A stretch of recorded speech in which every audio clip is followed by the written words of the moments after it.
Can it really be? Can it really be 4 years? 2016, for CNET, I reviewed the ELAC, the first unified speaker, the UB5. And it put me through some changes. It was a great speaker, small, 3-way stand mount speaker. And now we have Generation 2, Uni-Fi 2.0. It is now called the UB52. So I'm going to show you old and new side by side right here. As you can see, the new one's a little taller, a little sleeker in design. I think it's a much more attractive speaker. These new proportions really work. And also, as you can see, the bass port is in the front. You can't see, but the old one had the bass port in the rear.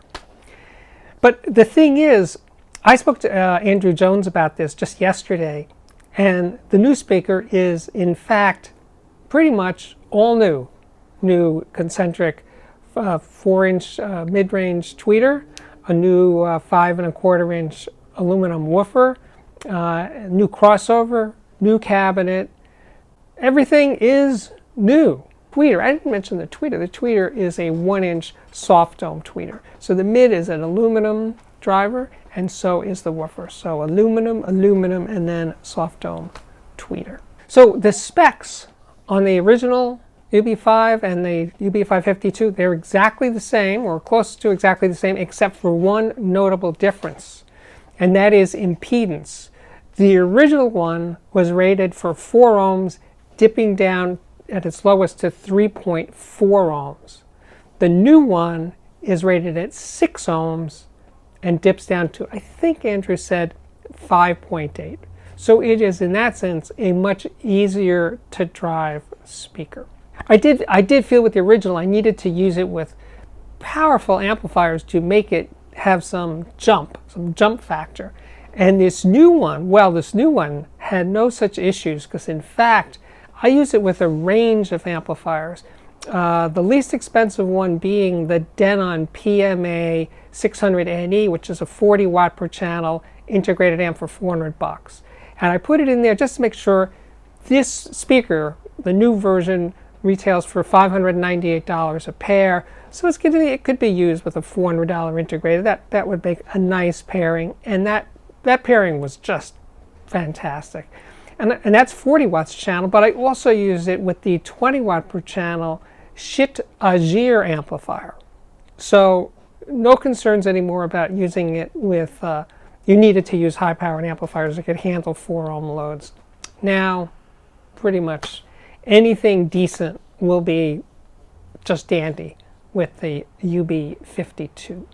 It is worth mentioning here that Andrew Jones is a complete speaker designer. Some speaker designers are basically pulling together parts from different sources and crafting their design. But what Andrew Jones does, he does the whole deal. He designs each driver himself. He designs the crossover. He designs the cabinet. He designs pretty much the entire speaker. And then each of those parts is made by ELAC in China, and that's how it goes. There are basically no off-the-shelf drivers or crossover things. Each one is designed specifically for this Uni-Fi line, Uni-Fi 2.0. That's pretty special, especially at this price range. One thing crossed my mind as I'm working on the review is that this new one is a small stand mount speaker that retails for $598 a pair. But wait, just a couple of months ago, it seems, I reviewed the ELAC Debut Reference, which is a 2-way speaker that retails for the same price. So what's up with that? Usually companies don't have 2 similar products at the same price, because it can create confusion, and it did for me for a little bit, But the Debut Reference is a bit bigger, has a 6-inch woofer. It can make more bass and deeper bass. So there are some differentiation between those 2 speakers. Yeah, it's been months since I heard the Debut Reference here.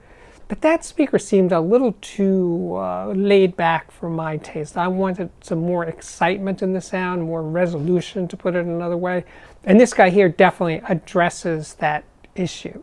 You know, before I forget to mention it, if you're into big, there is a tower version of this speaker, and it's called the UB52. It is twice the price.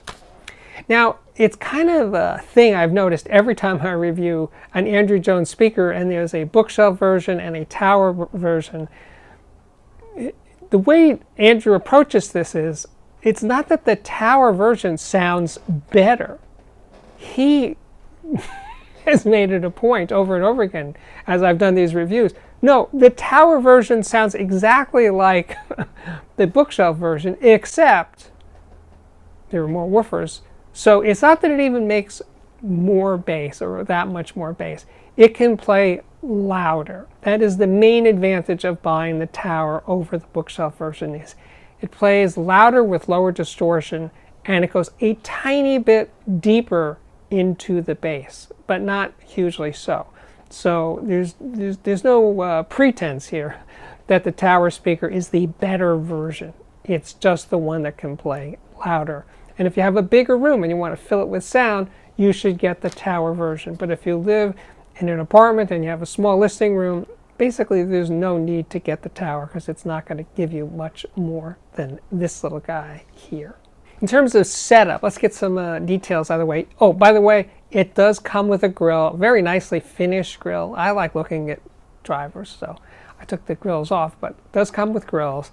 In terms of setup, well, the main setup requirement was toe-in or no toe-in. So I did experiment with just keeping the speakers parallel to the wall behind them, no toe-in, and also toeing in directly to the listening position. And there's advantages to both, but actually I like just a slight amount of toe-in.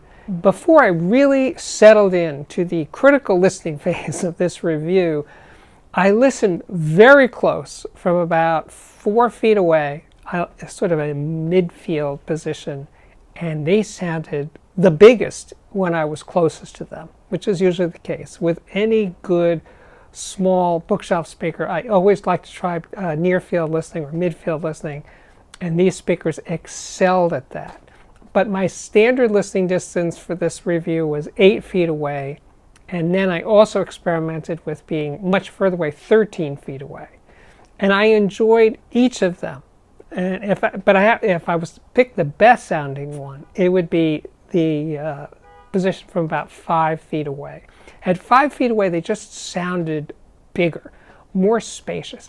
So, you know, imaging is a real strength of this speaker. Matter of fact, if you're one of those people that doesn't get imaging, with this speaker you will get imaging, because it's so easy to hear it here. First of all, it does a soundstage that's very wide, very sharply focused, nice sense of depth. So I did a bit of a comparison with the Q Acoustics 3030i. It's a bigger, well, deeper speaker, but it's a two-way. It's also $399 a pair. But it really couldn't keep up with the UB52. UB52's dynamics far exceeded what I was getting out of the 3030i. The 3030i was nowhere as transparent as the UB52. Didn't image as clearly. It kind of just wasn't in the same league in any way, shape, or form with the UB52. I forgot all about this Tom Waits recording called Big Time. It's a live record. There's also a video, which it's not that great, but the recording itself is so good. It's just Tom totally in his element, and it's a great sounding recording, extremely dynamic for a mainstream recording. He sounds good. The band is amazing. The electric guitar, I think it's Mark Ribot, just really cuts through. It's a fun record. And this little speaker just let it live. It just brought it back to life. And while I was doing this, I was listening. My amp was the Shit Agir 20 watts channel. Doesn't sound like a lot of watts. Not a very sensitive speaker. The speaker sensitivity is rated at only 85 dB. But even so, those 20 watts, those 20 ponies would taken this speaker places you wouldn't imagine it could go. So that was a treat. That was a real treat. So I said in the beginning of this review that if you never got into imaging, if that never meant much to you, maybe you should try listening to Radiohead's In Rainbows album from 2007 over these speakers. Because when you do, you will hear this sound cloud, to use that expression, of music happening that's completely separated from the speaker itself. It just sort of floats and fills the room. It's super impressive. Is that their best late record? Maybe. Amnesiac is really good. I should have played that one too. But anyway, In Rainbows is what I played, and I was having a good time with it. You want to know about the bass? Let me tell you what's going on here. It's a little speaker with a 5¼ woofer. How low can it go? You're asking, Steve, what does this thing do? Can it shake the room? Well, depending on your room, your room size, I'd say the answer is yes. It's amazingly potent for its size, and the definition isn't the best, but considering the balance that Andrew Jones was going for with this speaker, I think he hit it right on the money. Very nice bass extension. I was getting down into the high 40s here, and yet the definition didn't really suffer. It's not world-class bass definition, not saying that. It's not like I was getting out of the PMC 2525, which is a $3,400 speaker, $3,500 speaker. That one was way better.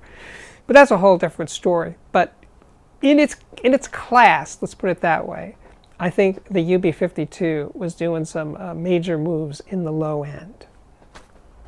As for the high end, well, it's kind of slightly soft, certainly not dull. I don't want to give you that impression at all. But it isn't one that you hear lots of clarity and detail in the high frequencies. It's more restrained than that. And if you push it really loud, as I did from time to time, it can get a tiny bit coarse or grainy or less than perfectly composed. But again, for a speaker of its size and price and class, I think the top end is very, very well behaved. To really see what the UB52 could do, see what it was made of, I pulled out this 1992 recording, Fred Hirsch Trio, recorded at Master Sound in Astoria, Queens. And Bob Katz was the engineer. It was Chesky session. I was there. And first of all, the session took on a very, very different vibe because Fred had this idea. He said so right in the beginning. Instead of doing the usual, just record one song over and over and over, perfecting it along the way, he said, no, this time I want to record sets of 3 or 4 tunes at a time. So he would play a tune, wait a second or two, start the next tune. And it changed the entire vibe of the session. That was the only session that was ever done that way, to my knowledge, but it worked really well, at least in my memory. But the point is, it's a piano trio.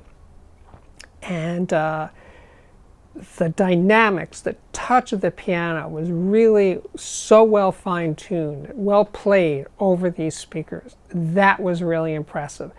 The stand-up bass, pluck, definition were really nice. I felt it could have been a little warmer and fuller, but pretty good for a 5¼ woofer.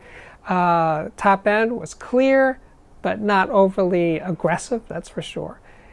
But it was the piano. The piano was the star, and the piano's sound and body and that sense of that 9-foot grand piano in this very large recording studio, that's what came through. But it was Fred's touch, the way his touch, his on the keys, the dynamics were really, really spectacular. Now, I don't think that CD is still available, but I checked, and you can buy it as a high-res download. So if you're into jazz and piano trios specifically, and you've never heard Fred Hirsch, well, you're in for a treat. You got to check that out. For the rock out portion of this review, I was into this band Deer Tick. Now, it's a funny name for a band, but what I like about Deer Tick is they can do acoustic music with intensity, and they can do rock, like a stripped down rock, with intensity. Both equally well, kind of like what Neil Young does, except they're not, it's not geezer rock, it's young people's rock. And this little speaker proved its mettle with, not heavy metal, but it proved its worth with rock music. Now again, if you're into cranking it and party time, well, a little speaker like this may not be the most appropriate way to go. Maybe you should get the Tower. Yeah, go for the Tower. Spend twice as much money, get the Tower. But if you're into more moderate rocking out like I am, the little UB52 is just what the doctor ordered. I can go on and on and on, as I just have. I hope you're still there watching. I think what Andrew Jones has done is pretty amazing. That he updated a speaker that many people love. I mean, when I do these viewer system roundups where people send in their slides, ELACs do really well, and this one in particular, the UB5, well, the original model, the UB5, very popular speaker because it's a three-way. It's an affordable three-way that does a lot, especially with the concentric driver. And to update that and improve on that speaker dramatically with this one, well, Andrew, you've done it again. So this has been my take, so to speak, on the ELAC Uni-Fi 2.0 UB52 stand mount speaker. That is a mouthful. For more information, check the description box below in case I screwed up any of the numbers and facts and figures there. My name is Steve Guttenberg, and this continues to be the Audiophiliac Daily Show. If you like what I do, please subscribe to this YouTube channel. We're on our way. We're fast approaching, well, not fast, but we're approaching 150,000 subscribers. That should happen sometime in late October, or early November. So if you want to be part of this surge, jump on board. If you are already a subscriber, thank you so much for doing that. I truly appreciate it. And by the way, speaking of appreciation, for all of you patrons out there, you guys are the best. If you want to find out what that's all about, here's how you do it. Go to patreon.com/audiophiliac, and I will link to that below, and I'll see you around. But while you're here, check out the playlist. We got playlists. Boy, do we got playlists. We have playlists for many more speaker reviews, headphone reviews, electronics reviews, and music reviews. Not to mention, but I will, interviews with Andrew Jones. I've done, I don't know, a lot of interviews. 6, 7, 8, 9, 10. Lots and lots of Andrew Jones interviews, Nelson Pass interviews, John Grado, John Atkinson, Dan D'Agostino. The list goes on and on and on and on and on. I could just keep talking and just never run out of names, name dropping. But I will stop, and I'll stop right now by saying it's time for me to go. So thank you again for being here, and I hope to see you guys back here again very soon. Bye-bye.